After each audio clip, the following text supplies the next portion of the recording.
பங்கே மாடு ஒன்று வாங்கலாம்ட்டு இருக்குதுங்க, பார்த்துருக்குது. நீங்கள் வந்தீங்கன்னா தான் கரெக்டாக இருக்குது. போய் பார்த்து வந்துடலாமா?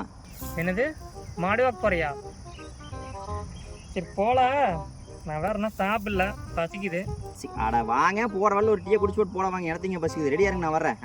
சீக்கிரம் சீக்கிரம் சீக்கிரம். சரியா, சரி வாரண்ணே. அட மாடு எங்கே இருக்குது? ஆட இங்கே தானேங்க, காடையூர் கிழவர் வட்டாமடக்கலிங்க. பங்கே மாடு கலர் பாருங்க, வெள்ளை விளையான்னு அருமையான மாடு. வாங்கிடலாமா? மாடு என்ன நீ பால் கரைக்கு வாங்குறியா இல்லை கறிக்கு வாங்குறியா? வாங்குறோம்னு வேற குதிக்கிற. இதில் வெள்ளை விளையும் இருக்குன்னு வேற பெருமை. சரி வாங்க, வேறு நல்ல மாட்டு பார்த்துக்கலாம். நெக்ஸ்ட் டே பங்காளி, நேற்று பார்த்த மாட்டுக்கு இந்த மாடு கரெக்டாக செட் ஆகும்னு நினைக்கிறதுங்க வீட்டுக்கு.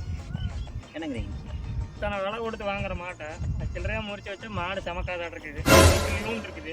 இதை போய் வாங்குறோம் நிற்கிறா, இதெல்லாம் ஆகாது. வா.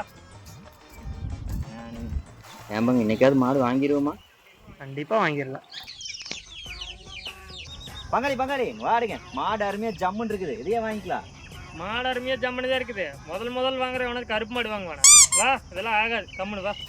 ஏப்பா அவனுக்கு அந்த மாட்டை வாங்கி கொடுத்துடலாமல்ல? ஒரு மாடு ஒன்று இருக்குது. அடா அவனுக்கு மாடு வாங்கி கொடுக்குற தாக்கில் தான் 3 நாளாக டீ குடிச்சிக்கிறேங்க. அவனுக்கு மாடு வாங்கி கொடுத்துட்டு எனக்கார டீ வாங்கி கொடுப்பான்.